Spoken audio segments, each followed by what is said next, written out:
Science کی کہانی۔ Science کی بدولت آج ہمیں زندگی میں طرح طرح کی آسانیاں اور آرام حاصل ہے، لیکن کیا ہم نے کبھی یہ سوچا کہ سائنس شروع کیسے ہوئی؟ ان صفوں میں سائنس کی یہی کہانی بیان کی گئی ہے۔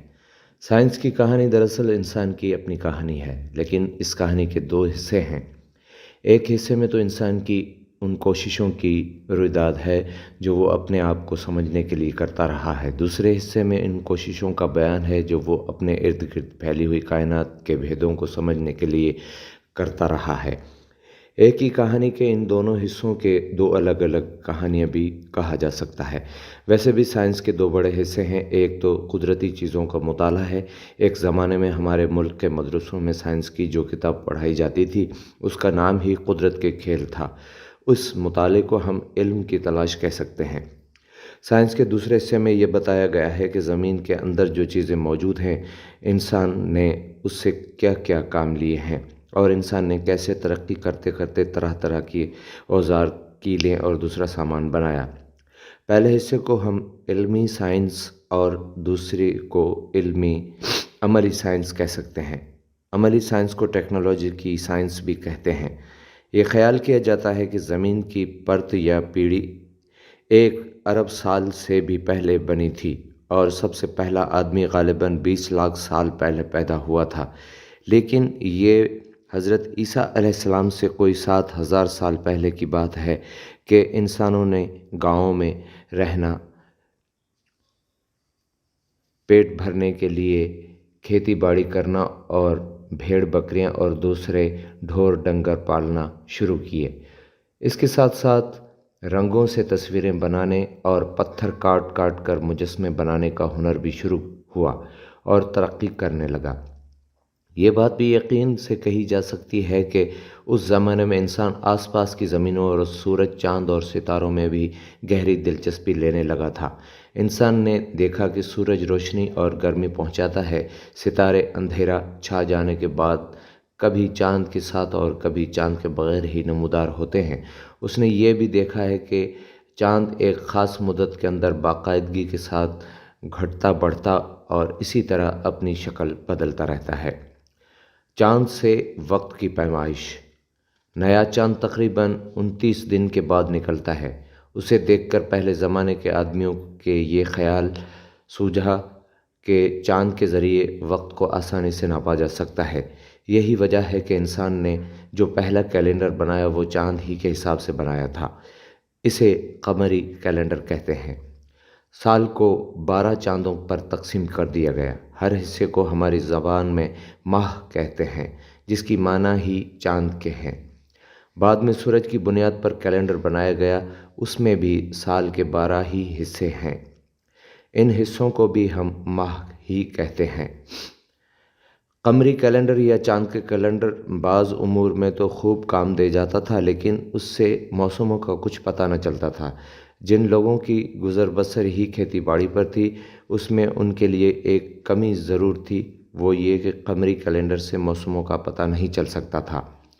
پھر ایک بات اور یہ بھی تھی کہ ایک نئے چاند سے دوسرے نئے چاند تک کی مدت ٹھیک 29 دن نہیں بنتی، بلکہ 29.5 دن کے لگ بھگ بنتی ہے، لیکن یہ تعداد بھی بالکل صحیح نہیں ہے۔ اس کا نتیجہ یہ نکلا کہ ہر قمری سال میں کم از کم 11 دن گھٹ جاتے ہیں۔ اس میں ایک حساب ہے 354 = 12 ضرب 29، اور اسی طرح 3 سال میں قمری کیلنڈر موسموں سے 30 دن 1 مہینے سے زیادہ پیچھے رہ جاتا ہے۔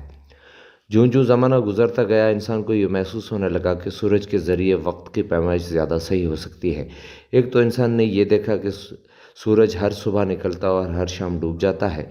اس کے نکلنے کے ساتھ دن اور ڈوبنے کے ساتھ رات شروع ہوتی ہے۔ اسی طرح سورج سے دن اور رات کا پتہ چلتا ہے۔ اور دوسرے، اس نے یہ دیکھا کہ آسمان میں سورج کی اونچائی سال کے مختلف اوقات میں بدلتی رہتی ہے۔ سائے سے وقت کی پیمائش۔ 7,000 سال پہلے انسان کو کوئی ایسی معلومات یا علم حاصل نہ تھا جو اسے کچھ بتاتا یا سمجھاتا۔ اسے ہر بات مشاہدے اور تجربے ہی سے سیکھنی پڑتی تھی۔ آج جس امر کے بارے میں ہم یہ سمجھتے ہیں کہ اب اسے سب جانتے ہیں، 7,000 سال پہلے کے انسان کو اس امر کو جاننے کے لیے سال ہر سال انتھک محنت کرنی پڑتی تھی۔ چنانچہ انسان کو جب یہ پتہ چل گیا کہ سال کے مختلف اوقات میں آسمان پر سورج کی اونچائی مختلف ہوتی ہے، پھر بھی اسے ابھی تک یہ معلوم نہ تھا کہ سورج کی اس گھٹتی بڑھتی اونچائی کا موسموں سے کیا تعلق ہے۔ ایک کھونٹا زمین پر گاڑ کر سارا دن اس کے سائے پر نظریں رکھیں تو آپ دیکھیں گے کہ دن کے مختلف اوقات میں سائے کی لمبائی مختلف رہتی ہے۔ دوپہر کے وقت یعنی جب سورج اپنی آدھی منزل طے کر لیتا ہے، سایہ سب سے چھوٹا ہوتا ہے۔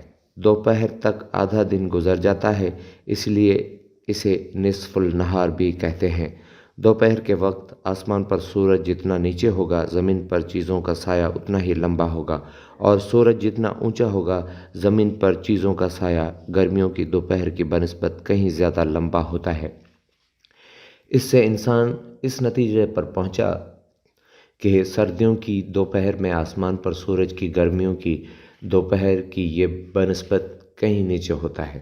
اس طرح سال کے مختلف دنوں میں دوپہر کے وقت ایک ہی چیز کے سائے سے کہ وہ لمبا ہے یا چھوٹا، موسموں کا کافی حد تک صحیح اندازہ لگایا گیا۔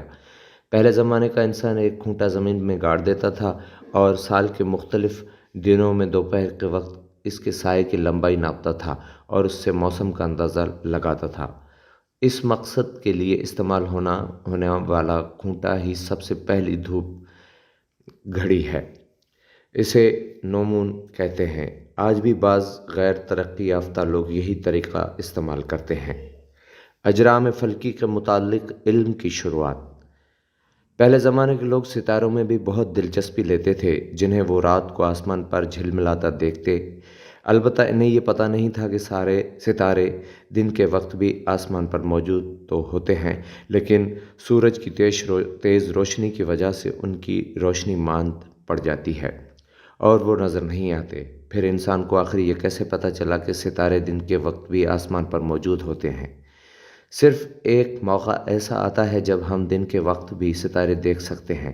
یہ موقع اس وقت ہوتا ہے جب سورج کو پورا گرہن لگتا ہے۔ اس وقت چاند سورج کے سامنے آ کر اسے آنکھوں سے اوجھل کر دیتا ہے۔ جب ایسا ہوتا ہے تو آسمان پر اس قسم کا پورا گرہن کبھی کبھار ہی لگتا ہے، اور ایک علاقے میں یہ سورج گرہن عام طور پر کہیں جون برس میں ایک ہی بار لگتا ہے۔ آپ خود ہی سوچ سکتے ہیں کہ یہ سورج گرہن پہلے زمانے کی انسان کے لیے کتنا حیران کن رہا ہوگا، اور وہ اسے اپنے باقی ساری عمر نہیں بھولا ہوگا۔ اسی طرح انسان سورج، چاند اور ستاروں کی حرکات کو دیکھتا اور حیران ہوتا۔ آسمان پر یہ کیا چیزیں ہیں اور یہ کیا کرتی ہیں؟ انسان نے جب یہ سوچنا شروع کیا تو سائنس کی سب سے پرانی شاخ فلکیات یعنی اجرام فلکی کے متعلق علم کی بنیاد رکھ دی گئی۔ آگ کی اہمیت۔ پرانے زمانے میں اجرام فلکی کا مطالعہ انسان کی سرگرمیوں کا ایک بہت مختصر سا حصہ تھا۔ تہذیب و تمدن کی روشنی ابھی اس تک نہ پہنچی تھی۔ وہ ہر اس چیز میں دلچسپی لینے لگا جو اسے کوئی آسانی دیتی یا اس کی زندگی میں کوئی اچھائی یا بہتری لاتی۔ یہ بات تو یقین سے نہیں کہی جا سکتی کہ آدمی نے پہل آگ کا استعمال کب سیکھا، لیکن جب اس نے یہ سیکھ لیا تو اس کی زندگی میں کئی تبدیلیاں آ گئیں۔ آگ کے استعمال سے اسے یہ معلوم ہو گیا کہ اس سے سردیوں میں گرمی حاصل کی جا سکتی ہے، پانی ابالا جا سکتا ہے، کھانا پکایا جا سکتا ہے اور جنگلی جانوروں کو ڈرا کر بھگایا جا سکتا ہے۔ بعد میں اسے یہ بھی معلوم ہو گیا کہ لکڑی کے کوئلوں کی آگ کے ذریعے کچھ دھاتوں سے بعض دھاتیں نکالی جا سکتی ہیں۔ پھر اس نے ان دھاتوں سے اوزار، ہتھیار اور زیور بنائے۔ اس کے بعد اسے یہ پتہ چلا کہ دو دھاتیں ملانے سے ایک مضبوط بھرت دھات بن جاتی ہے۔ مثلاً تانبے اور رانگ کو ملائیں تو کانسی بن جاتی ہے، جو صدیوں تک کثرت سے استعمال ہوتی رہتی ہے۔ اس طرح کچھ دھاتوں کو پگھلا کر صاف کرنے کی سائنس کی ابتدا ہوئی۔ یہ ابتدا کسی سوچے سمجھے مقصد کے تحت نہیں بلکہ ویسے ہی اتفاق سے ہو گئی۔ آج ہم یہ جانتے ہیں کہ شعلے گیسوں کو جلنے سے بنتے ہیں، لیکن پہلے زمانے کے انسان کے لیے آگ بالکل عجوبہ تھی۔ کبھی وہ اسے ایک بنیادی عنصر کہتا، کبھی قدرت کا تحفہ سمجھتا اور کبھی کوئی ایسی چیز قرار دیتا جس کی دیوتاؤں کی طرح پوجا کی جاتی ہے۔ علاج معالجے کے متعلق پہلے زمانے کے اعتقاد۔ پہلے زمانے میں ہمارے بزرگوں کی اوسط عمر 30-40 سال سے کچھ ہی زیادہ ہوتی تھی۔ ان دنوں لوگوں کو کئی بیماریاں ہو جاتی تھیں اور یہ بیماریاں ان حالات سے پیدا ہوتی تھیں جن میں وہ رہتے تھے۔ پڑوسی قبیلوں سے لڑائیاں اور وحشی درندوں کے حملے الگ خطرہ تھے۔ چنانچہ یہ بالکل قدرتی امر تھا کہ بیماروں اور زخمیوں کے علاج معالجے پر زیادہ توجہ دی جاتی۔ یہ پتہ چل چکا تھا کہ جب کسی آدمی کا سانس بند ہو جائے تو فوراً اس کو موت ہو جاتی ہے اور خون کا دوران بھی رک جاتا ہے، لیکن ایسا کیوں ہوتا ہے یہ کسی کو معلوم نہ تھا۔ البتہ یہ اعتقاد عام تھا کہ خون ایک قسم کی جادوئی روح ہے۔ اس طرح جادو اور دوا دارو کا آپس میں گہرا میل کر دیا گیا۔ چنانچہ علاج کے لیے دوا کی خوراک، پودوں کا عرق اور جڑی بوٹیاں جتنی ضروری سمجھی جاتی تھیں اتنا ہی ضروری پراسرار ٹونوں کو سمجھا جاتا تھا۔ اس پرانے زمانے میں بھی آپریشن کیے جاتے تھے۔ سب سے زیادہ اچنبھے کی بات یہ ہے کہ اس زمانے میں دماغ کا آپریشن بھی کیا جاتا تھا۔ یہ آپریشن آج بھی کیا جاتا ہے۔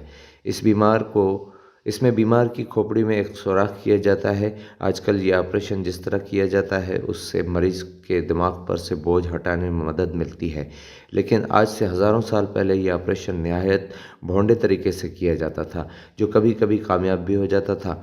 اس وقت یہ آپریشن غالباً اس خیال سے کیا جاتا تھا کہ بیماری کی کھوپڑی میں سوراخ کر دیا جائے تو اس کے سر سے بدروح نکل جاتی ہے۔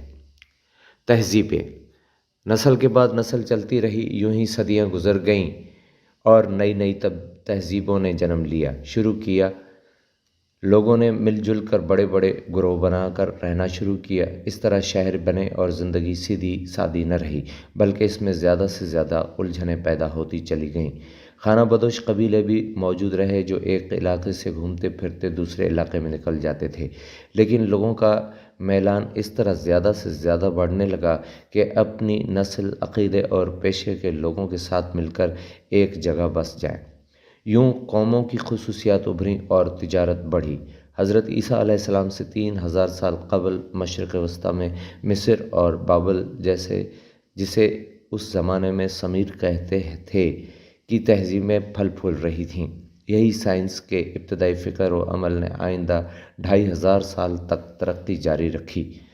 بھاری چیزیں اٹھانے کے لیے لوگ بیرم اور بیلن استعمال کرنے لگے۔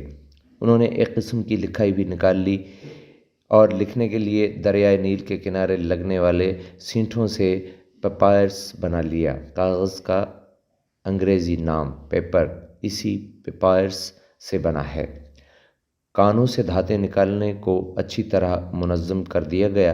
کچھ دھاتوں والے پتھروں کو پگھلا کر ان سے دھاتیں نکالے جانے لگیں۔ شیشہ گری کا فن اتنا پرانا ہے کہ حضرت عیسیٰ علیہ السلام سے 1350 سال پہلے یہ کافی ترقی پر تھا۔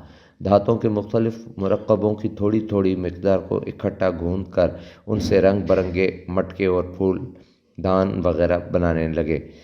مصری اپنی مٹی کے برتنوں کو چمکانا، کپڑوں کو رنگنا، نفیس کپڑا بننا اور سونے سے خوبصورت چیزیں بنانا جانتے تھے۔ علاج معالجے کا علم آہستہ آہستہ اکٹھا کیا جا رہا تھا۔ مصر کے لوگ جانتے تھے کہ دماغ کو ضعف پہنچے تو جسم کے دوسرے حصے بھی بے حرکت ہو سکتے ہیں۔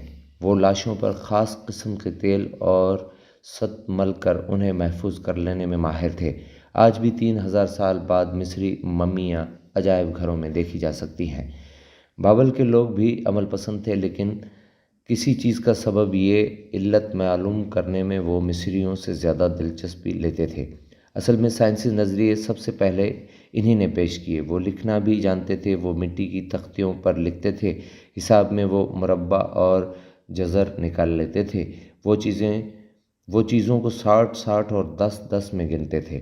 بعض صورتوں میں ان کے 60 کے نظام کو ہم آج بھی اپنائے ہوئے ہیں۔ مثلاً دائرے کے ہم نے 360 زاویے بنا رکھے ہیں۔ ایک گھنٹے کو 60 منٹوں میں اور ایک منٹ کو 60 سیکنڈوں میں بانٹ رکھا ہے۔ بابل کے لوگ کے نزدیک زمین چپٹی تھی، اور سمندر کے ایک وسیع رقبے کے درمیان واقع تھی۔ یہ بات ان کے لیے بالکل منطقی تھی، کیونکہ وہ خشکی پر جس سمت بھی دور تک نکل جاتے وہ سمندر ہی پر پہنچ جاتے۔ وہ آسمان کو خاص قسم کے مسالے سے بنا ہوا بہت ہی بڑا گنبد سمجھتے تھے، جو چاروں طرف سے اونچے اونچے پہاڑوں کے سہارے کھڑا تھا، اور یہ پہاڑ سمندر سے اٹھتے تھے۔ سائنس کی کہانی حصہ دوم۔ قدیم یونانی جس زمانے میں مصر اور بابل کی تہذیبیں عروج پر تھیں، مشرق وسطیٰ کے دوسرے ملک بھی ترقی کر رہے تھے۔ ان میں سے یونان کو ہماری سائنس کی کہانی میں بہت اہمیت حاصل ہے۔ اس سرزمین میں فیثاغورس، ارسطو اور افلاطون ایسے بڑے بڑے سائنسدان اور فلسفی پیدا ہوئے۔ فیثاغورس نے قائمہ زاویے والی تکون کے ضلعوں کے متعلق جو اصول پیش کیا، اس نے اس کا نام آج تک زندہ رکھا ہے۔ وہ پہلا شخص تھا جو زمین کو ایک کرہ مانتا تھا۔ اس نے کچھ اور ابھی سائنسی نظریے پیش کیے، اگرچہ وہ صحیح نہیں تھے، پھر بھی انہوں نے سائنس کو آگے بڑھانے میں بہت اہم حصہ لیا۔ اس کا خیال تھا کہ سورج، چاند اور سیارے دائرے میں حرکت کرتے ہیں۔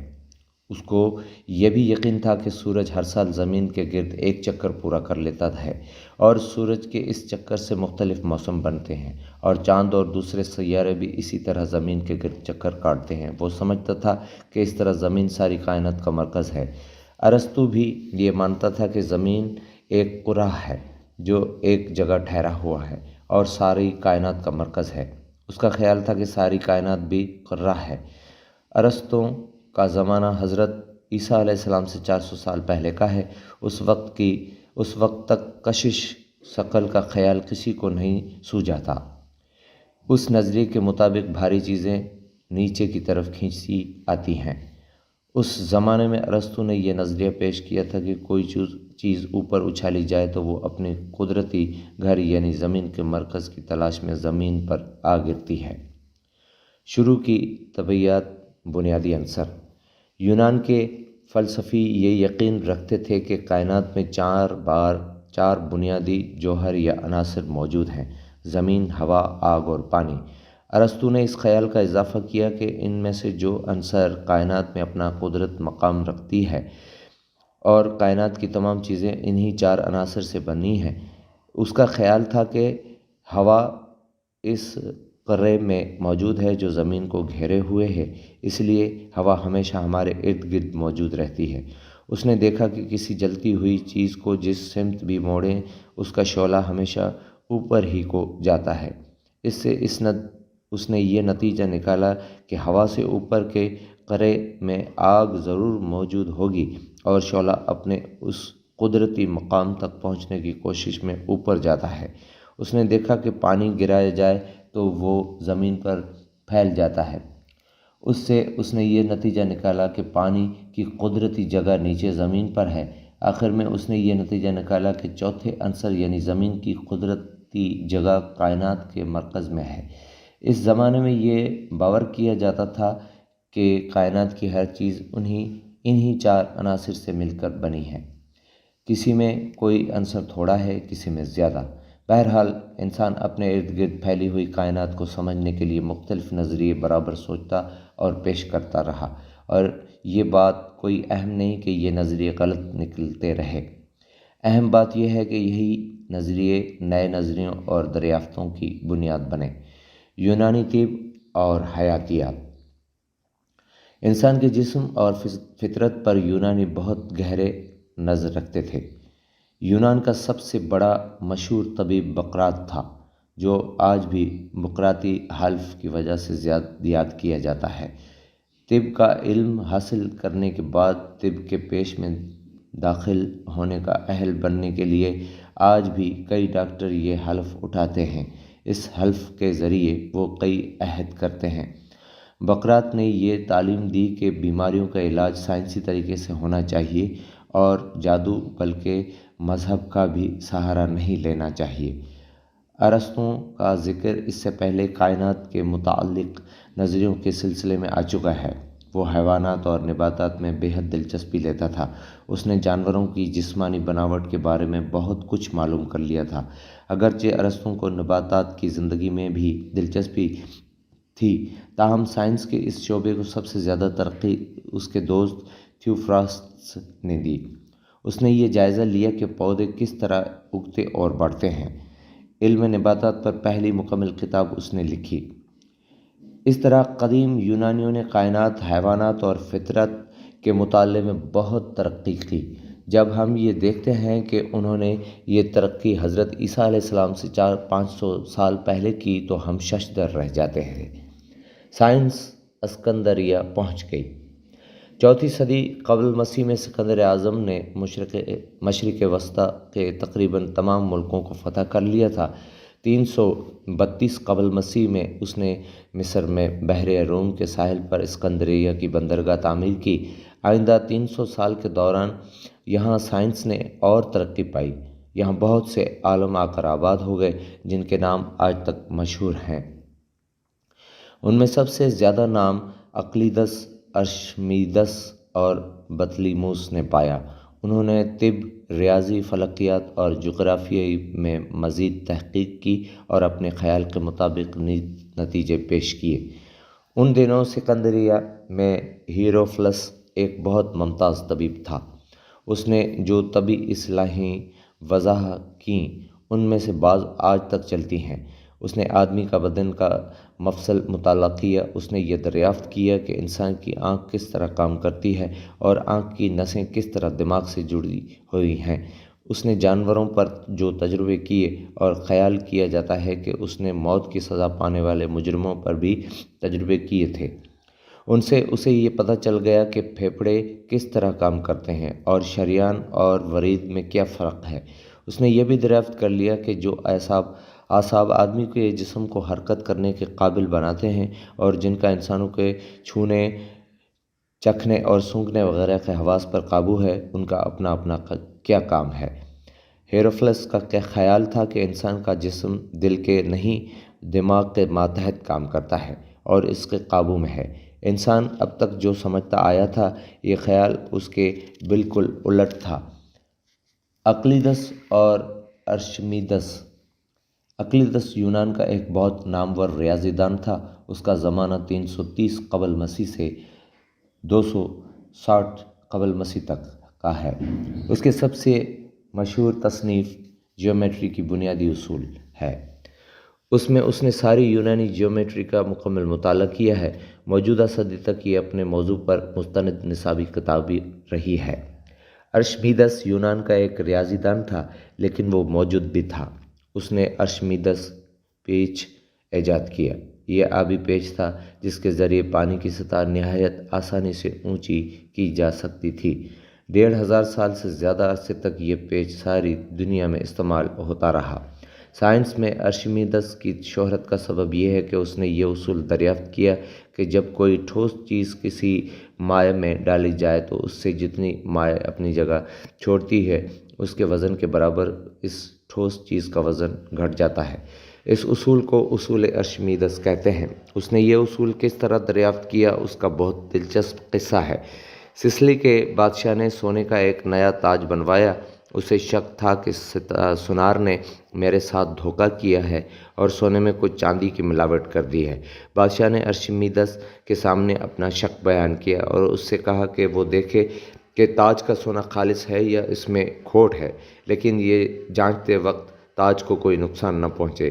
ارشمیدس کوشش کرتا رہا، لیکن بہت عرصے تک وہ کوئی ایسا طریقہ دریافت نہ کر سکا جس سے تاج کے سونے کے کھرے یا کھوٹے ہونے کا پتہ چل سکے اور تاج کو کوئی نقصان بھی نہ پہنچے۔ ایک روز وہ نہا رہا تھا۔ نہانے کے دوران اس نے دیکھا کہ جو ہی اس کا جسم پانی کے اندر گیا، پانی کی سطح اوپر اٹھ گئی اور اس کا جسم بھی ہلکا ہو گیا۔ یہ دیکھتے ہی اس نے محسوس کر لیا کہ مسئلہ حل ہو گیا۔ وہ خوشی سے پھولا نہ سمایا اور اسی حالت میں ننگا ہی باہر نکل آیا اور سیراکیوس، سسلی کا دارالحکومت کی گلیوں میں یوریکا یوریکا یعنی میں نے پتہ چلا لیا چلاتا پھرا۔ اس نے دریافت کر لیا تھا کہ ٹھوس چیزوں کو پانی میں ڈال کر اس کی ٹھوس پن کا موازنہ کیا جا سکتا ہے۔ ایک ہی ٹھوس چیز کی دو الگ نمونے لے کر پانی میں ڈالی جائے، ایک نمونہ خالص ہو، دوسرا ملاوٹ والا، پانی کے اندر ان کا جتنا وزن گھٹے گا وہ ایک سا نہیں ہوگا۔ اس طرح کھرے اور کھوٹے کی پہچان کی جا سکتی ہے۔ چنانچہ پانی کے اندر چاندی کی ملاوٹ والے سونے کے تاج کا وزن وہ نہیں ہوگا جو خالص سونے کا تاج کا ہوگا۔ دنیا کی پیمائش۔ حضرت عیسیٰ علیہ السلام سے 200 سال پہلے زمین کی پیمائش کر لی گئی تھی، اور حیرانی کی بات یہ ہے کہ یہ پیمائش صحیح تھی۔ اس پیمائش کا طریقہ ارشمیدس کے ایک شاگرد ایریٹوستھینس نے دریافت کیا تھا۔ اس زمانے میں اسکندریہ کے تقریباً ٹھیک جنوب میں سائنی نام کی ایک جگہ تھی، جسے اب اسوان کہتے ہیں۔ یہاں ایک کنواں تھا۔ دوپہر کے وقت سورج عین سر پر ہوتا تو اس کنویں میں کوئی سایہ نہ پڑتا۔ ایریٹوستھینیمس نے ایک دھوپ گھڑی کے ذریعے یہ ناپا کہ سورج جب سائنی میں عین سر پر ہوتا ہے اس وقت یہ اسکندریہ سے کتنے زاویے پر ہوتا ہے۔ اس سے اس نے ان دونوں جگہوں کو عرض بلد کا فرق معلوم کر لیا۔ اب اس نے ایک قدم باز کو نوکر رکھ لیا اور اسے یہ سکھایا کہ ایک سے قدم اٹھا کر اور ساتھ ان کی گنتی کر کے کسی طرح فاصلہ ناپا جا سکتا ہے۔ اس طریقے سے اس نے اسکندریہ اور سائنی کے درمیان فاصلہ ناپا۔ اسکندریہ سے سائنی کا فاصلہ معلوم کر لینے کے بعد ایریٹوستھینیمس نے دنیا کا گھیر دریافت کر لیا۔ اس نے دنیا کا گھیر 24,000۔ سائنس کی کہانی حصہ سوم۔ اسکندریہ سے سائنی کا فاصلہ معلوم کر لینے کے بعد ایریٹوستھینس نے دنیا کا گھیر دریافت کر لیا۔ اس نے دنیا کا گھیر 24,000 میل یعنی 38,624 کلومیٹر نکالا۔ آدمی یہ دیکھ کر حیران رہ جاتا کہ اگرچہ ایریٹوستھینس کا طریقہ بالکل ابتدائی قسم کا تھا، پھر بھی اس نے دنیا کا جو گھیر نکالا وہ قریب صحیح تھا۔ آج کل دنیا کا گھیر 24,800 میل یعنی 39,911 کلومیٹر مانا جاتا ہے۔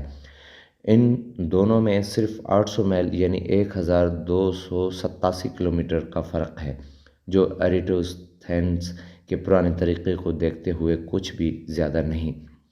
اس طرح حضرت عیسیٰ علیہ السلام کی پیدائش سے 200 سال پہلے انسان کو دنیا کی پیمائش کا اچھا خاصا اندازہ ہو گیا۔ بطلیموس فلکیات اور نقشہ کشی کا ماہر۔ اسکندریہ کے سائنسدانوں نے ہر قسم کے اجرام فلکی کی پیمائش پر تحقیق جاری رکھی۔ 150 عیسوی میں اپنے وقت کے سب سے بڑے ماہر فلکیات بطلیموس نے ایک کتاب لکھی تھی جس میں اس نے اپنے زمانے کے تمام معلومات اور اپنے مشاہدات درج کر دیے۔ سورج اور چاند کی پیمائش بھی تفصیل سے لکھی۔ سیاروں کی نقل و حرکت کے بارے میں بھی اپنے خیالات پیش کیے۔ دکھائی دینے والے ستاروں کی فہرست بھی دی اور اس پر بھی تحقیق کی کہ سورج اور چاند زمین سے کتنے فاصلے پر ہیں۔ بطلیموس نے فلکیات اور ریاضی ہی پر بس نہیں کی، وہ ان سے آگے نکل گیا۔ وہ روشنی کی طریقہ کار میں دلچسپی لینے لگا اور نقشے بھی کھینچنے لگا۔ اپنے مشاہدات اور سیاحوں سے حاصل ہونے والی معلومات کو سامنے رکھ کر اس نے جغرافیے پر ایک کتاب لکھی۔ اس وقت تک جتنی دنیا کا علم تھا اس کے نقشوں کی ایک اٹلس اس کتاب میں شامل تھی۔ اس نے کتاب کے چپٹے صفحوں پر زمین کی گول سطح دکھانے کا بھی ایک طریقہ دریافت کر لیا، لیکن اپنے تمام علم کے باوجود بطلیموس پرانے سائنسدانوں کے اس خیال کا قائل تھا کہ زمین کائنات کا مرکز ہے۔ بطلیموس سے تقریباً 1 صدی بعد ریاضی کے سوال حل کرنے کے لیے الجبر کی ابتدا ہوئی۔ سائنس روما میں اہل روما یعنی اٹلی نے اپنے زمانے کے سائنسی علم میں کوئی خاصا اضافہ نہیں کیا۔ ان کی زیادہ تر دلچسپی روزمرہ زندگی کے اعمال کو ترقی دینے سے تھی۔ انہوں نے پانی لانے کے لیے نالیاں تعمیر کیں، اناج پیسنے کے لیے پنچکیاں بنائیں، شفا خانوں کا ایک نظام قائم کیا، اپنی عظیم سلطنت میں حسب ضرورت روشنی کے مینار کھڑے کیے۔ ان کا صفائی ستھرائی کا معیار بہت اونچا تھا۔ انہوں نے نہانے کے لیے خاص قسم کے حمام بنوائے جن میں سے بہت سے آج تک موجود ہیں۔ ان کا کانیں کھودنے اور کچی دھاتوں کو پگھلا کر صاف کرنے کا طریقہ بہت کارآمد تھا۔ سائنس چین میں چین کی اپنی ایک تہذیب ہے جو کم از کم اتنی پرانی ہے جتنی بابل کی تہذیب۔ کاغذ سب سے پہلے چینیوں ہی نے بنایا اور چھپائی بھی چین ہی میں شروع ہوئی۔ حضرت عیسیٰ علیہ السلام سے سینکڑوں سال پہلے چین کے لوگ لکڑی اور بانس کی بہت پتلی پتلی تختیاں بنا کر ان سے کاغذ کا کام لیتے تھے۔ آج کل بھی دنیا میں زیادہ تر کاغذ لکڑی اور بانس ہی سے بنایا جاتا ہے۔ اس طرح اس ایجاد کا سہرا چینیوں ہی کے سر ہے۔ اس زمانے میں چین کے لوگ ریشم کا کپڑا بھی لکھنے کے لیے استعمال کرتے تھے۔ چینیوں نے چھاپنے کا طریقہ بھی حضرت عیسیٰ علیہ السلام سے سینکڑوں سال پہلے نکال لیا تھا۔ وہ عبارت یا نقش کو لکڑی یا اس طرح کی کسی سخت چیز میں کھود لیتے، پھر اس چیز پر روشنائی مل دیتے اور کاغذ کو اس پر رکھ کر دباتے۔ اس طرح وہ عبارت اور نقش کاغذ پر اتر آتا۔ یہ دنیا میں پہلا چھاپا خانہ تھا۔ 6 صدی عیسوی تک چین کے لوگ اس طرح لکڑی کے بلاک بنا کر چھپائی کرتے رہے۔ اس کے بعد انہوں نے کاغذ پر اتر آنے والا ٹائپ ایجاد کر لیا۔ چھاپے کا فن چین سے غالباً عرب تاجروں کے ذریعے 15ویں صدی عیسوی کے لگ بھگ یورپ میں پہنچا۔ چھاپے خانے کی ایجاد نے دنیا بھر میں علم و فنون کی ترقی کے لیے راہ ہموار کی۔ وسیع پیمانے پر ریشم تیار کرنا بھی چین ہی میں شروع ہوا۔ چنانچہ چین کا ریشمی کپڑا آج کل بھی بہت قدر کی نگاہ سے دیکھا جاتا ہے۔ چینیوں نے 2400 قبل مسیح مقناطیس کی خاصیت اور دریافت کر لی تھی۔ یہ ایک دھات ہے جو لوہے کو اپنے طرف کھینچ لیتی ہے۔ اگر مقناطیس کا ٹکڑا دھاگے کے ساتھ لٹکا دیا جائے یا کسی کارک پر رکھ کر پانی چھوڑ دیا جائے تو اس کا رخ ہمیشہ جانب سے شمال کی طرف رہتا ہے۔ اس قدیم زمانے میں چین کے جہاز راں اپنے سمندری سفر میں اسی کی مدد سے اپنی سمت کا تعین کرتے تھے۔ کہا جاتا ہے کہ جہاز رانوں کے لیے قطب نما کمپاس چینیوں ہی کی ایجاد ہے۔ بارود بھی چینیوں ہی کی ایجاد ہے۔ وہ اس سے آتش بازی بناتے تھے، پھر اسے بندوقوں اور توپوں میں استعمال کیا جانے لگا، جس سے سپاہ گری کا سارا فن ہی بدل گیا۔ کاغذی سکہ کرنسی نوٹ بھی سب سے پہلے چین میں چلا۔ اس سے پہلے وہاں تمام لین دین اجناس ہی کے ذریعے ہوتا تھا۔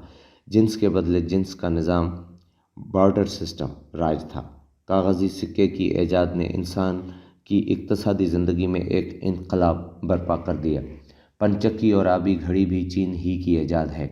اہل چین کو فلکیات سے بھی دلچسپی تھی، لیکن انہوں نے اپنے اس عمل کو مستقبل کا حامل کرنے کے لیے استعمال کیا۔ اس علم کو اب علم نجوم کہتے ہیں۔ لوگوں کو اپنا مستقبل معلوم کرنے کا اتنا شوق ہے کہ آج کل بھی بعض اخباروں اور رسالوں میں ایک حصہ علم نجوم کے لیے رکھا جاتا ہے۔ پرانے زمانے میں چینیوں کو عددوں سے بھی دلچسپی تھی۔ گنتی کرنے کے لیے گنتارا انہی نے بنایا۔ انہوں نے ایک طلسمی مربع بھی بنایا۔ یہ ایک بڑا مربع ہوتا ہے جس میں کئی چھوٹے چھوٹے مربع ہوتے ہیں۔ ہر چھوٹے مربع میں ایک عدد لکھا ہوتا ہے۔ ان عددوں کو جس طرف سے بھی جمع کیا جائے، اوپر سے نیچے یا دائیں سے بائیں یا ترچھا، جواب ہمیشہ ایک ہی آتا ہے۔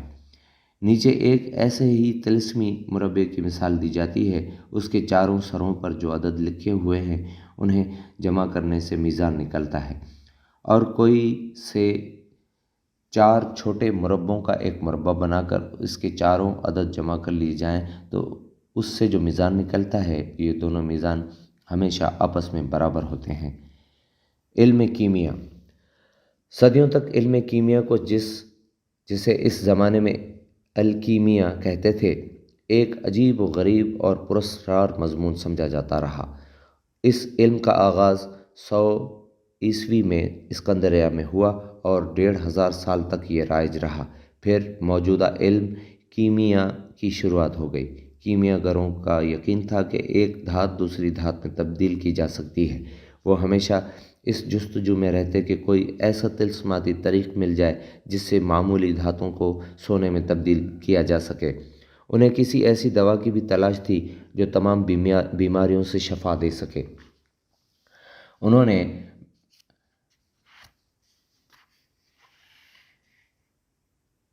بہتیرا سر مارا لیکن کچھ حاصل نہ ہوا۔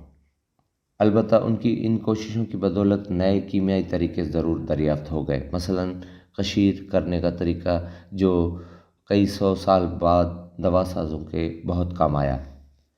سائنس مسلمانوں میں سائنس میں جو کام یونانی کر رہے تھے وہ 8ویں صدی عیسوی کے لگ بھگ مسلمانوں نے سنبھال لیا۔ اس میں انہوں نے جو بھی تحقیقات اور انکشافات کیے انہیں نہایت احتیاط سے قلم بند کر دیا۔ اس طرح وہ آئندہ کے سائنسدانوں اور محققوں کے لیے مفید معلومات کا بہت بڑا ذخیرہ چھوڑ گئے۔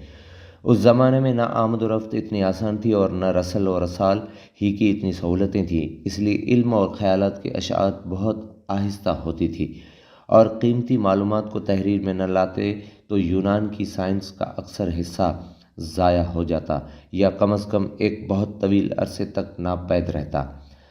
تصانیف کا یہ پورا سلسلہ عربی زبان میں منتقل کیا گیا جو سب مسلمانوں کی زبان تھی۔ بغداد عرب، قاہر مصر اور قرطبہ ہسپانیہ اپنے اپنے زمانے میں تہذیب و تمدن اور علم و فنون کا مرکز تھے۔ یہ حقیقت ہے کہ یونانیوں نے فلکیات، طبیعیات، طب، جغرافیے، ریاضی، علم ہندسہ اور علم کیمیا کے سلسلے میں جو ابتدائی تحقیقات کی تھیں انہیں عرب سائنس اور دانوں نے بہت آگے بڑھایا۔ فضا میں پرواز کرنے کی پہلی کوشش جس انسان نے کی وہ ہسپانیہ کا شہر آفاق سائنسدان ابن فرناس تھا۔ اس نے خاص قسم کے پر بنا کر اپنے بازوؤں پر لگائے اور ان کی مدد سے فضا میں خاصی بلندی تک پرواز کی۔ یونانی سائنسدان بلتیموس اور اقلیدس نے یہ قلیہ پیش کیا تھا کہ دیکھنے والی روشنی کی شعاعیں آنکھوں سے نکل کر اس چیز کی جانب جاتی ہیں جسے دیکھا جا رہا ہو۔ ایک عرب سائنسدان ابن الحشیم نے کہا کہ یہ بات صحیح نہیں ہے، بلکہ جس چیز کو دیکھا جا رہا ہو اس سے روشنی کی شعاعیں نکل کر دیکھنے والے کی آنکھوں کی طرف آتی ہیں۔ اس تحقیق سے خوردبین اور کیمرے کا عدسہ ایجاد کرنے کے لیے راستہ ہموار ہو گیا۔ اس نے تجربے سے یہ بھی ثابت کیا کہ جسم کا وزن ہوا کے قرے کی کثافت کی زیادتی کے ساتھ گھٹتا رہتا ہے۔ ابن نفیس نے مغرب کے محققوں سے کوئی 300 سال پہلے پھیپھڑوں میں خون کا دوران دریافت کر لیا تھا۔ الرازی نے چیچک کے مرض اور اس کے علاج پر سب سے پہلے مستند کتاب لکھی جسے آج تک مانا جاتا ہے۔ ابن سینا نے طب پر پہلی مکمل کتاب القانون فی الطب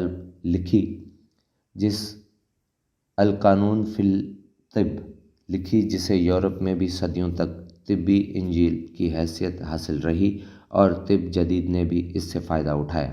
ابو القاسم زہراوی نے جراحت سرجری کی بنیاد رکھی اور جراحت کے بہت سے آلے ایجاد کیے جن میں سے 3 بہت مشہور ہیں۔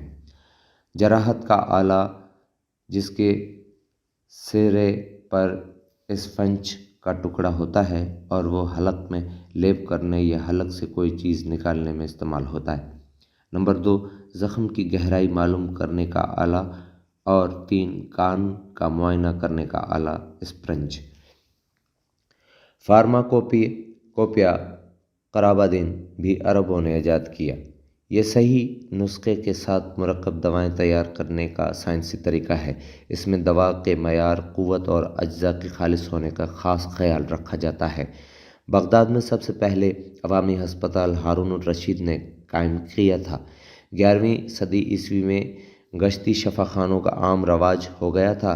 ہسپتالوں میں عورت اور مرد بیماریوں کے لیے الگ الگ انتظام ہوتا تھا۔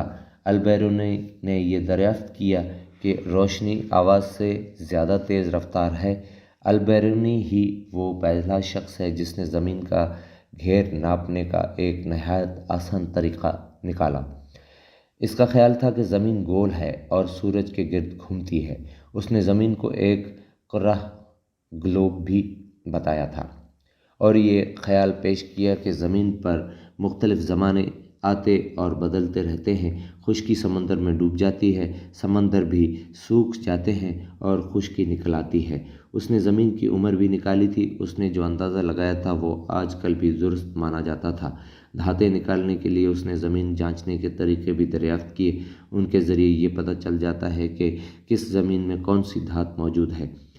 البیرونی نے پاکستان کے دارالحکومت اسلام آباد سے تقریباً 100 کلومیٹر کے فاصلے پر ضلع جہلم کی تحصیل پنڈدادن خاں کے ایک قصبے نندانہ، اسے اس زمانے میں ٹیل ابالا ناد کہتے تھے، کے قلعے میں حساب لگا کر بتایا کہ زمین کا نصف قطر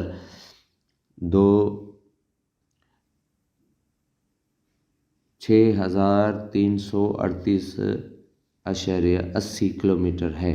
جدید اندازہ 6353.98 کلومیٹر ہے، یعنی البیرونی کے اندازے میں اور زمین کے صحیح نصف قطر میں صرف 15 کلومیٹر کا فرق ہے۔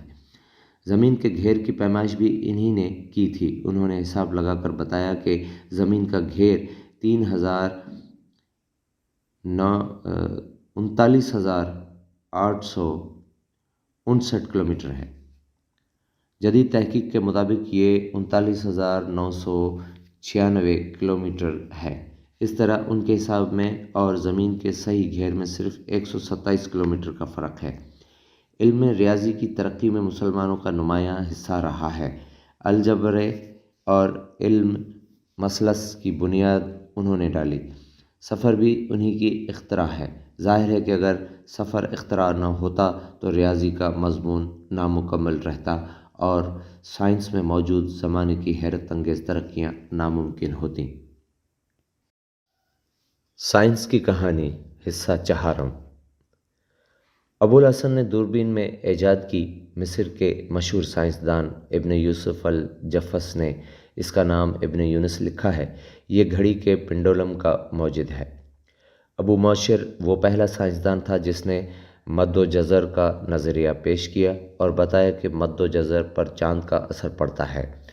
ابوالسلط نے 134 میں ایک ایسی مشین ایجاد کی تھی جس کی مدد سے ڈوبے ہوئے جہاز باہر نکالے جا سکتے تھے۔ اسطرلاب ستاروں کی بلندی، ستاروں اور افق کے درمیان زاویے کا تعین کرنے کے لیے استعمال ہوتا تھا۔ اس آلے کی ایجاد اور کارکردگی کو بہتر بنانے کا کارنامہ دو مسلمان سائنسدانوں ابن عیسیٰ اور ابن موسیٰ سے منسوب کیا جاتا ہے۔ جابر بن حیان نے کچھ دھاتوں کو پگھلا کر صاف کرنے، فلواد تیار کرنے، چمڑے کمانے، کپڑا رنگنے، لوہے کو زنگ سے بچانے اور حروف لکھنے کے طریقے دریافت کیے تھے۔ اسی طرح اس نے دو یا دو سے زیادہ مختلف قسم کی چیزوں کو ملا کر کوئی نئی چیز اختراع کرنے کی بنیاد رکھی۔ اس علم کی بدولت کاغذ، چمڑے، ربڑ، تیل، پالش، سیمنٹ، کھاد، ولاد وغیرہ کی بے شمار صنعتیں وجود میں آئیں۔ صابن بھی عربوں کی ایجاد ہے۔ جابر بن حیان نے قرآن بیک ایجاد کی جس نے کشید کرنے اور ست نکالنے کا کام سہل کر دیا۔ اس کی دوسری اہم دریافت شورے کا تیزاب ہے۔ اس کے بعد اس نے نوشادر ملا کر ایک نیا تیزاب تیار کیا جو سونے کو بھی گلا دیتا ہے۔ سائنس مغرب میں پہنچ گئی۔ یونان کے زوال کے بعد یورپ میں علم و تحقیق کی کوششیں آہستہ آہستہ ختم ہو گئیں اور یورپ جہالت میں ڈوب گیا۔ یہاں یہ بتانا بے محل نہ ہوگا کہ مسلمانوں کے مدرسوں اور مکتبوں میں دینی علوم کے ساتھ ساتھ اپنے وقت کی دنیاوی علوم بھی پڑھائے جاتے تھے۔ چنانچہ مسلمانوں کے علماء دین دوسرے علوم اور افکار پر بھی عبور رکھتے تھے۔ وہ یونانی حکمت و فلسفہ سے بھی آگاہ تھے۔ مسلمان جس ملک میں بھی گئے اور جہاں بھی انہوں نے حکومت کی وہاں اپنے یہ علمی روایت برقرار رکھی۔ ان کے لیے پیغمبر اسلام کی یہ ہدایت تھی کہ ہر مسلمان مرد اور عورت پر علم حاصل کرنا فرض ہے۔ یہی نہیں اور خود آن حضرت صلی اللہ علیہ وآلہ وسلم پر جو پہلی وحی نازل ہوئی تھی اس میں ان سے اللہ نے یہی کہا تھا کہ اپنے پیدا کرنے والے خدا کے نام لے کر پڑھ۔ اللہ کے اس فرمان اور خدا کے آخری نبی حضرت محمد مصطفیٰ صلی اللہ علیہ وآلہ وسلم کے ان ارشادات سے صاف ظاہر ہے کہ اسلام اور مسلمانوں میں علم کا کیا مقام اور اہمیت ہے۔ مگر یورپ کا معاملہ اس کے بالکل الٹ تھا۔ یہاں عیسائی پادریوں نے علم و تحقیق کی ترقی کو روکا، کیونکہ انہیں یہ ڈر تھا کہ علم و تحقیق کے پھیلنے سے کلیسا اور پادریوں کی حیثیت ختم ہو جائے گی۔ چنانچہ کئی سو سال تک یورپ میں سائنس کے میدان میں نہ صرف کوئی نیا کام نہیں ہوا، بلکہ بعض مسلمہ نظریات بھی ترک کر دیے گئے۔ نوبت یہاں تک پہنچی کہ زمین کے گول ہونے کا نظریہ مسترد کر دیا گیا اور پھر یہی کہا جانے لگا کہ زمین چپٹی ہے۔ عیسائی کلیسا نے سائنسی تحقیق کے چند ان اصول حوصلہ افزائی نہ کی، کیونکہ پادریوں کے نزدیک انجیل کی تعلیمات کے پھیلانے یا روح کی نجات میں سائنس کوئی کام نہیں دے سکتی تھی۔ پادریوں کا یہ اعتراض صرف ظاہری تھا، دراصل ان کے اپنے دل میں چور تھا کہ اگر علم اور سائنس پھیل گئے تو پادریوں کے پھیلائے ہوئے توہمات پر سے عوام کا اعتقاد اٹھ جائے گا اور اس طرح پادریوں کا اقتدار ختم ہو جائے گا۔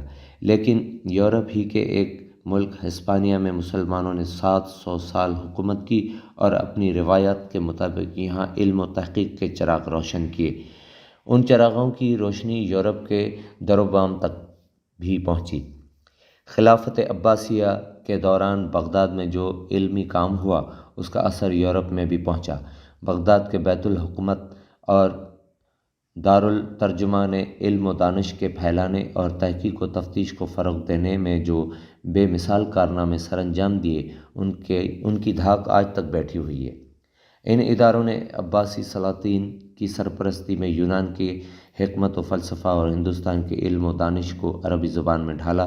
عباسی سلاطین نے دنیا کے دور دراز گوشوں سے لاطینی اور سنسکرت کی گراں قدر علمی کتابیں بغداد میں اکٹھی کیں اور ان کا عربی میں ترجمہ کرایا۔ یوں دنیا کا وہ علمی سرمایہ محفوظ ہو گیا جو زمانے کے ہاتھوں مٹتا جا رہا تھا۔ ان عربی ترجموں کی بدولت مغرب بھی اس علم و فلسفے سے آگاہ ہوا۔ مصر میں مسلمانوں نے جو علمی کارنامے کیے، یورپ ان سے بھی متاثر ہوا۔ غرض مسلمانوں کی علم دوستی اور علم سرپرستی کی طفیل یورپ میں پھر علم زندہ ہو گیا اور اس کا چرچہ پھیلنے لگا۔ اس سے یورپ کے اہل نظر پر آزادی فکر کے دروازے کھل گئے۔ تحریک احیاء علوم اور پھر عیسائیت میں مارٹن لوتھر کی تحریک احتجاج پروٹسٹنٹزم مسلمانوں سے متاثر اسی آزادی فکر کا کرشمہ ہے۔ یورپ مسلمانوں کے اس عظیم علمی و فکری احسان سے بھی کبھی سبکدوش نہیں ہو سکتا۔ اس طرح یورپ میں علم کا شوق پھر پھیلا تو جو سائنسی حقائق اس وقت معلوم تھے، بعض عیسائیوں نے انہیں اکٹھا کیا اور بعض نے لاطینی کی قدیم کتابوں کا یورپ کی مختلف زبانوں میں ترجمہ کیا۔ ان میں ہپو کے سینٹ آگسٹین کا نام بہت نمایاں ہے۔ اس طرح 12ویں صدی عیسوی میں سائنس نے یورپ میں پھر اپنے قدم آگے بڑھائے۔ یہ ہسپانیہ پر مسلم اقتدار کے عروج کا زمانہ تھا۔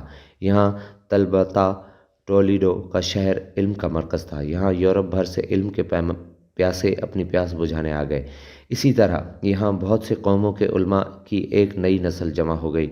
انہوں نے قدیم یونانی کتابوں کا یورپ کی مختلف زبانوں میں ترجمہ کیا۔ اس طرح قدیم سائنسدانوں کی تحقیق و انکشافات سے یورپ آشنا ہوا۔ اب اچانک منظر بدلتا ہے۔ لوگ نئے نئے خیالات سوچنے لگے۔ کائنات کے اسرار کے متعلق نئے نئے نظریے اور نئی نئی وضاحتیں پیش کی جانے لگیں۔ سائنسی تحقیقات سے فائدہ اٹھا کر گلوں اور اوزاروں میں تبدیلیاں کی گئیں اور نئی نئی کلیں اور نئے نئے اوزار بنائے گئے۔ یوں ٹیکنالوجی نے فروغ پایا۔ کاریگر اور صنعتگر چیزیں بنانے کے بہتر طریقے نکالنے لگے۔ بہت سی صنعتوں میں پانی کی طاقت سے کام لیا جانے لگا۔ کئی کلوں کو چلانے کے لیے ان میں لکڑی کے دندانے دار پہیے لگائے گئے۔ جہاز رانی میں اصطلاحات۔ 13ویں صدی عیسوی میں فلکیات کی ماہر سر توڑ کوششیں کر رہے تھے کہ کوئی ایسا طریقہ دریافت کر لیں جس سے جہاز رانوں کو سمندر میں ستاروں کے ذریعے درست سمت معلوم ہو سکے۔ مقناطیسی قطب نما نے جہاز رانی میں بہت کام دیا۔ عرب جغرافیہ داں ابن موسیٰ نے اجرام فلکی کی بلندی وغیرہ معلوم کرنے کا جو آلہ استرلاب ایجاد کیا تھا، اس کی مدد سے جہاز راں اپنا عرض بلد معلوم کر سکتے تھے، یعنی یہ جان سکتے تھے کہ وہ خط استوار سے کتنے شمال یا کتنے جنوب میں ہیں۔ استرلاب کے ذریعے وہ آسمان میں ستاروں کی اونچائی بھی معلوم کر لیتا تھا، لیکن جہاز راں ابھی تک اپنا طول بلد معلوم نہ کر سکتے تھے، یعنی وہ خط استوا سے کتنے مشرق یا مغرب میں ہیں۔ یہ مسئلہ کہیں 18ویں صدی عیسوی میں جا کر مکمل طور پر حل ہوا جب سمندری گھڑی ایجاد ہوئی، لیکن 15ویں صدی عیسوی تک اس معاملے میں خاصا کام ہو چکا تھا۔ ریاضی کی مدد سے ستاروں، سورج اور چاند کا معقول حد تک ٹھیک مشاہدہ، جہاز کی جگہ کا تعین اور اس کا راستہ طے کیا جا سکتا تھا۔ جب کرسٹوفر کولمبس نے سن 1492 میں بحر اوقیانوس کا سفر کیا تو اس نے ضرور یہ چاہا ہوگا کہ کاش مجھے اور معلومات حاصل ہوتیں جو جہاز رانی میں مجھے مدد دیتیں، لیکن اس نے جو کامیاب سمندری سفر کیے ان سے پتہ چلتا ہے کہ 15ویں صدی عیسوی تک جہاز رانی کا فن اچھی خاصی ترقی کر چکا تھا۔ اس کی کامیابی سے اور لوگوں کا بھی حوصلہ بڑھا کہ سمندروں میں طویل سفر کر کے نئی جگہیں دریافت کریں۔ ان میں ایک میگلین بھی تھا جو سن 1520 عیسوی میں جنوبی امریکہ کے انتہائی جنوبی سرے پر پہنچ گیا۔ آبنائے میگلین کا نام اس پر رکھا گیا ہے۔ جہاز رانی میں عربوں کو خاص حیثیت حاصل رہی ہے۔ اسی فن میں انہوں نے صدیوں تک دوسرے ملکوں کی رہنمائی کی ہے۔ ان کے جہاز ایک طرف خلیج فارس سے چل کر بحر ہند سے ہوتے ہوئے چین تک جاتے تھے۔ بحر ہند اور بحر الکاہل کے اکثر جزیروں میں ان کی مستقل آبادیاں قائم ہو گئیں۔ دوسری طرف ان کے جہاز بحیرہ قلزم سے عدن آ کر افریقی ساحل کے ساتھ ساتھ جنوبی افریقہ کی بندرگاہوں میں داخل ہوتے تھے۔ ایک مدت تک ان کے جہاز بحیرہ روم پر قابض رہے۔ بقول اقبال، تھا یہاں ہنگامہ ان صحرا نشینوں کا کبھی، بحر بازی گاہ تھا جن کے سفینوں کا کبھی۔ کولمبس کے ساتھ بھی عرب ملاح اور واسکو ڈے گاما کی رہنمائی بھی عرب ملاح کر رہے تھے۔ سلیمان محمد بن یزید، محمد بن عمیر، ماجد بن محمد اور شہاب الدین بن ماجد چند قابل ذکر عرب جہاز راں ہیں۔ عرب جہاز رانوں نے نہ صرف راہ سے امید کا چکر کاٹ کر یورپ سے ہندوستان کا سمندری راستہ معلوم کر لیا تھا، بلکہ ان کے جہاز کولمبس سے تقریباً 600 سال پہلے نئی دنیا امریکہ میں پہنچ گئے ہیں۔ عرب جہاز راں قطب نما کا استعمال جانتے تھے۔ تاریخ یہ بتاتی ہے کہ مقناطیسی قطب نما ایجاد تو ہو چکا تھا، لیکن جہاز رانی کے لیے اس کا استعمال عربوں ہی نے شروع کیا۔ 15ویں صدی عیسوی میں مشہور عرب جہاز راں شہاب الدین احمد بن ماجد نے مقناطیسی قطب نما میں اصلاحات کر کے اسے زیادہ سے زیادہ سفید بنا دیا تھا۔ ہندوستان کے سفر میں واسکو ڈے گاما کا رہنمائی یہی عرب ملاح تھا۔ عرب جہاز رانوں کو علم نجوم، علم عرض بلد، علم طول بلد، ہواؤں کے علم یعنی ان کی کیفیت، رخ اور موسم کا علم، سمندری ساحلی جگہوں کے محل وقوع اور ان کے کوائف مثلاً موسموں اور جغرافیائی حالات کے علم، مختلف آلات کے استعمال کے علم، شمسی مہینوں اور دنوں کے حساب اور مختلف زبانوں پر پورا عبور ہوتا ہے۔ عربوں نے اپنے عروج کے زمانے میں اپنے ملکوں کی تمام اہم بندرگاہیں دارالصنعت کے نام سے جہاز سازی کے کارخانے قائم کیے تھے۔ اشبیلیہ، ہسپانیہ اور تیونس شمالی افریقہ میں انہوں نے جہاز بنانے کے بڑے کارخانے لگائے۔ بلرمو سسلی میں بھی جہاز سازی کا ایک بہت بڑا کارخانہ تھا۔ شام کے ساحل پر عقا میں بھی ایسا کارخانہ تھا۔ مصر میں انہوں نے روضہ کے مقام پر 54 ہجری میں جنگی جہاز بنانے کا کارخانہ لگایا تھا، جو دنیا میں اپنی نوعیت کا پہلا کارخانہ تھا۔ دنیا ہی بدل گئی۔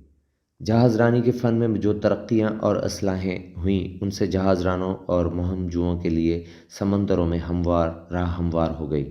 وہ نئی نئی مہموں اور نئی نئی سرزمینوں کی تلاش میں طویل طویل سمندری سفر کرنے لگے۔ سفر سے واپسی پر اپنے اپنے ملک میں وہ طرح طرح کے لوگوں، نرالے جانوروں، انوکھے پودوں اور نئی نئی دھاتوں کا عجیب و غریب حال سناتے جو ان کے اہل وطن نے پہلے کبھی دیکھا نہ سنا تھا۔ بطلیموس کے زمانے میں یونانیوں کو دنیا کے جتنے رقبے کا علم تھا، 16ویں صدی عیسوی کو ختم ہوتے ہوتے دنیا کا اس سے دگنا رقبہ معلوم ہو چکا تھا۔ سائنس کی کہانی، حصہ پنجم۔ 1440 عیسوی اور 1450 عیسوی کے درمیانی مدت کے دوران ایک ایسی چیز ایجاد ہوئی جو ساری تہذیب یافتہ دنیا میں علم کی اشاعت میں ایک انقلاب لے آئی۔ یہ چھپائی کے لیے متحرک ٹائپ کی ایجاد تھی۔ اس کا موجد ایک جرمن جوہن گٹنبرگ تھا۔ اب تک لکڑی کے تختوں پر پورا صفحہ کھود کر چھپائی کی جاتی تھی، لیکن اس متحرک ٹائپ اب تک کے ذریعے چھپائی اس سے کہیں سستی اور آسان ہونے کے علاوہ بہت جلدی بھی ہوتی تھی۔ آئندہ 100 سال یا اس کے لگ بھگ مغربی دنیا کے بہت سے ملکوں میں سائنس کے میدان میں بہت زیادہ کام ہوا۔ نباتات، حیوانات اور سمندری زندگی کا تفصیل سے مطالعہ کیا گیا، اور جو نئی نئی باتیں دریافت ہوئیں وہ جرمنی، انگلستان، فرانس، ہالینڈ، سوئٹزرلینڈ اور اٹلی میں کئی کتابوں کی شکل میں شائع کر دی گئیں۔ نیا علم فلکیات۔ انسان کو نئے نئے خیال سوچتے رہے، لیکن سائنس کے اکثر شاخوں میں وہ یونانی فلسفوں کی صدیوں پرانی نظریوں ہی کے قائل رہے۔ فلکیات پر تو یہ بات خاص طور سے صحیح اترتی تھی۔ کوپرنیکس 1473 تا 1543 عیسوی پہلا شخص تھا جس نے ارسطو اور بطلیموس کے نظریوں کو پوری سنجیدگی سے جانچا پرکھا۔ اسے جدید فلکیات کا بانی کہا جاتا ہے۔ اس کے نزدیک سورج کائنات کا مرکز تھا، مگر افسوس اس نے اپنی جس کتاب میں یہ نظریہ ثابت کیا تھا وہ اس کے مرنے پر ہی شائع ہو سکی، کیونکہ یہ ڈر تھا کہ اس نے اپنی اس کتاب میں جو انقلابی نظریے پیش کیے ہیں وہ کہیں اس پر کوئی مصیبت نہ لا دیں۔ دوسرا شخص جس نے فلکیات میں نظریے پیش کیے، ڈنمارک کے ایک سردار کا بیٹا تائکویریت ہے۔ اس نے کوپن ہیگن کے نزدیک ہوپن کے جزیرے میں اپنے لیے ایک رصد گاہ بنوا لی تھی۔ یہاں اس نے 20 سال سے زیادہ عرصے تک اجرام فلکی کے صحیح مشاہدے کیے اور ان کی حرکات کے مفصل نقشے بنائے۔ اس نے زیادہ کام 2 آلات سے لیا، ایک دائرے کی چوتھائی شکل اور ایک دائرے کے چھٹے حصے کی شکل کا تھا۔ ان دونوں آلات کے خاکے اس نے خود بنائے تھے۔ اسے یہ احساس تھا کہ یہ کوئی بھی آلہ بالکل صحیح نہیں ہو سکتا، چنانچہ اپنے مشاہدوں کے دوران اس نے اپنے ہر آلے میں غلطی کی امکان کی گنجائش رکھی۔ سائنسداں اس اصول کی اب تک پابندی کرتے ہیں۔ کائنات کے بارے میں نئے نظریات۔ یہ نظریہ قبول کرنے میں سالہ سال لگ گئے کہ کائنات کا مرکز زمین نہیں بلکہ سورج ہے۔ یورپ کے پادری خاص طور سے کسی قسم کی تبدیلی کے حق میں نہیں تھے۔ وہ پرانے نظریوں ہی کو ترجیح دیتے تھے جو ان کے اپنے اعتقادات کے لیے زیادہ موزوں تھے۔ تاہم کوپرنیکس، تائکویریا ہے اور دوسروں نے جو تحقیق کی اس سے یہ خیال آہستہ آہستہ جڑ پکڑ گیا کہ سورج کائنات کا مرکز ہے۔ جوہن کپلر نامی ایک جرمن نے اس نظریے کے حق میں مزید ثبوت پیش کیے۔ اس نے سیاروں کے صحیح راستے دریافت کر لیے۔ اس کا یہ بھی اعتقاد تھا کہ خدا نے کائنات کو جس طرز کا بنایا ہے اس کا کوئی خاص مقصد ہے۔ کپلر کوئی 14 برس تائکو براہے کا معاون رہا تھا۔ تائکو براہے نے جو پیمائش کی تھی ان سے کپلر نے کام لیا اور سیاروں کی حرکات کے متعلق اپنے قوانین وضع کیے۔ سیاروں کے راستوں کا 5 سال مطالعہ کرنے کے بعد وہ اس نتیجے پر پہنچا کہ سورج کے گردان کے مدار بیضوی ہے۔ اس نے یہ بھی اس نے یہ بھی دیکھا کہ کوئی سیارہ اپنے مدار میں سورج کے جتنا نزدیک ہوتا ہے اتنی ہی زیادہ تیزی سے وہ حرکت کرتا رہتا ہے۔ اس طرح اس کی اوسط رفتار سورج سے اس کے فاصلے پر موقوف ہے۔ کپلر نے جو نتیجے نکالے انہوں نے اس موضوع پر تمام پہلے نظریات کو تہ و بالا کر کے دیکھ لیا۔ فیثاغورس اور ارسطو کے زمانے میں سے یہی سمجھا جا رہا تھا کہ سیارے دائروں میں حرکت کرتے ہیں اور ان کی رفتار ایک ہی رہتی ہے۔ گلیلیو اور دوربین۔ اٹلی کے عظیم سائنسدان گلیلیو اور جرمن سائنسدان کپلر کا زمانہ تقریباً ایک ہی ہے۔ سن 1609 میں گلیلیو نے سنا کہ ہالینڈ کے ایک اینک ساز نے دوربین ایجاد کی ہے جو ایک نلکی ہے جس کے دونوں سروں پر ایک ایک عدسہ لگا ہوا ہے۔ گلیلیو نے خود ایک دوربین بنائی، وہ اسے بہتر سے بہتر کرتا گیا یہاں تک کہ دور کی چیزیں اس میں بہت بڑی بڑی نظر آنے لگیں۔ اس لیے اس ایجاد کا سہرا گلیلیو سے ہی کے سر بندھا جس نے علم فلکیات میں ترقی کے وسیع امکانات پیدا کر دیے۔ گلیلیو نے خود کئی اہم دریافتیں کیں۔ اپنی دوربین کے ذریعے اس نے چاند پر پہاڑ، سورج پر دھبے، مشتری کے گرد گھومنے والے چاروں سیارے اور زحل کا حلقہ دیکھ لیا۔ آخر اس نے یہ ثابت کر دیا کہ قدیم یونانی سائنسدانوں کے نظریے غلط تھے۔ مثلاً چاند پر جو پہاڑ موجود ہیں اس سے یہ ثابت ہوتا ہے کہ چاند اور زمین ایک ہی عناصر سے بنے ہیں۔ لیکن اپنے نظریوں کے حق میں گلیلیو نے جو بھی ثبوت اور شہادتیں پیش کیں، حکمران طبقے میں سے اکثر انہیں ماننے کو تیار نہیں تھے۔ دراصل وہ اپنے دیرینہ اعتقادات کو بدلنے پر ابھی تک آمادہ نہیں ہوئے تھے۔ چنانچہ گلیلیو نے پر ایک مذہبی عدالت پر میں مقدمہ چلایا گیا، اسے قید کر دیا گیا اور اسے اپنی ہی دریافتوں کو جھٹلانے پر مجبور کیا گیا، اور اس طرح انسان کے سائنسی غور و فکر کا سلسلہ 17ویں صدی عیسوی تک پہنچتا ہے۔ اس کا آغاز اس وقت ہوا جب انسان نے ہزاروں سال پہلے چاند کی طرف حیرت سے دیکھا اور اپنی دنیا کے بارے میں سوچنا شروع کیا۔ آج اسی انسان نے اسی چاند پر قدم رکھ لیے ہیں اور تحقیق و دریافت کے میدان میں وہ کارہائے نمایاں سر انجام دیے ہیں کہ انسان حیران رہ جاتا ہے۔ ہماری اس کتاب کا موضوع بھی یہی ہے۔ آئیے اور جانیے کہ آج جن چیزوں کو ہم معمولی سمجھ کر استعمال کرتے ہیں ان کی ایجاد و دریافت میں کیا محنت ہوئی اور کن مراحل سے گزرنا پڑا۔